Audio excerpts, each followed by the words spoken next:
Maintenant que nous sommes plus à l'aise dans la notion de puissance, nous allons avoir envie de calculer avec.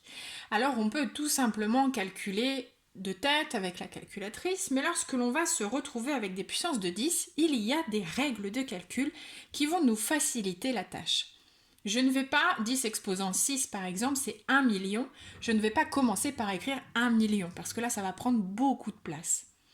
Et ce sera la même problématique pour des nombres qui seraient très petits. 10 exposant moins 15 par exemple, ça supposerait d'écrire 16 chiffres, ce qui est quand même très long.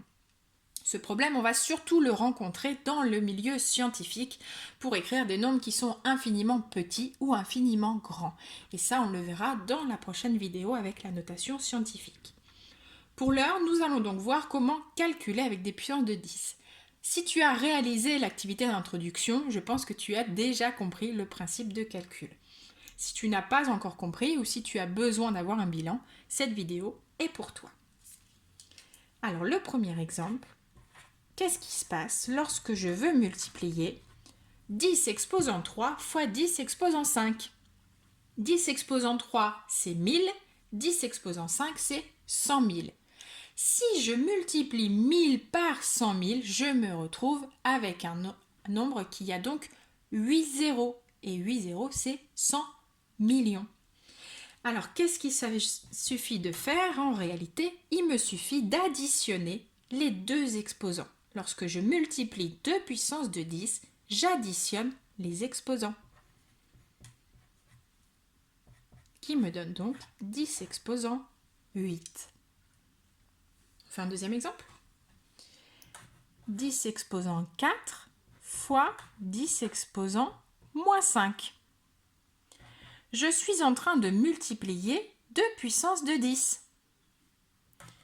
Il suffit donc que j'additionne les exposants. Attention, on met des petits boucliers pour ne pas avoir de signes côte à côte. Ce qui me donne donc 10 exposant 4 moins 5 moins 1. Okay. Quelle est la règle lorsque je veux diviser 2 puissance de 10? Donc 10 exposant 7, c'est donc 10 millions. 10 exposant 4, c'est 10 000. Et lorsque je fais la division de 10 millions par 10 000, il me reste 1000.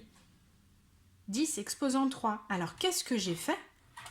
Lorsque je divise 2 puissance de 10, il suffit de soustraire les deux exposants. 10 exposant 7 divisé par 10 exposant 4, c'est en fait 10 exposant 7 moins 4, qui me donne donc 7 moins 4, 3.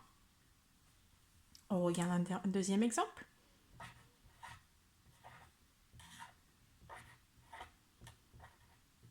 « 10 exposant 8 divisé par 10 exposant moins 3. C'est donc 10 exposant 8 moins 3. Attention, bouclier, puisque j'ai deux signes côte à côte. 10 exposant moins 3, c'est 10 exposant 8 plus 3, qui me donne donc 10 exposant 11.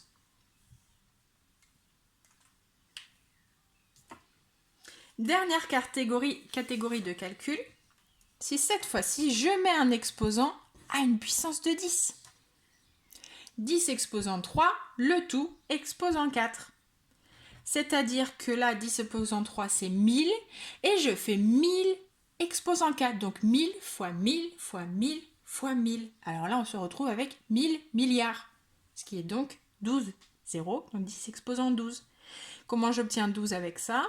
Eh bien, c'est 10 exposant 3 fois 4. Et 3 fois 4, c'est 12. Deuxième exemple. 10 exposant moins 5, le tout exposant 3. C'est donc 10 exposant moins 5 fois 3. 10 exposant moins 5 fois 3, moins 15. Et voilà. Je vous montre un dernier exemple de calcul. Qu'est-ce qui se passe lorsque je me retrouve à faire ce genre de calcul?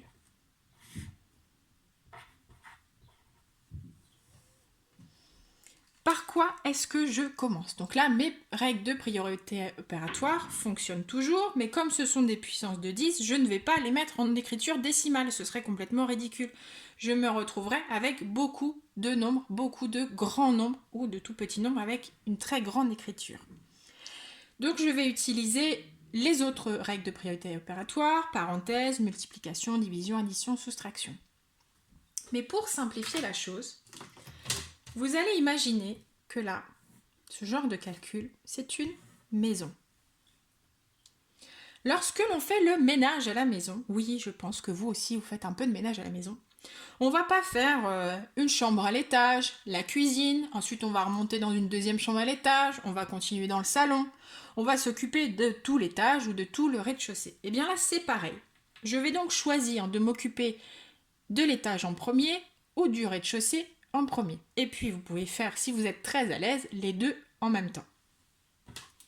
Donc là, au rez-de-chaussée, 10 exposant 3, il est tout seul. Donc lui, je n'ai rien à faire. À l'étage, par contre, j'ai 10 exposant 4 fois 10 exposant 2. Donc je vais faire mon petit ménage là-dedans. 10 exposant 4 fois 10 exposant 2, c'est 10 exposant 4 plus 2. C'est donc 10 exposant 6 sur 10 exposant 3. Une fois que j'ai fait le ménage à l'étage, le ménage au rez-de-chaussée, bien qu'ici il n'y avait rien à faire, je centralise tous les déchets pour aller les porter à la poubelle. Et bien là, je me retrouve avec une division. C'est donc 10 exposant 6 moins 3, qui me donne donc 10 exposant 3. Tout simplement. À vous de jouer!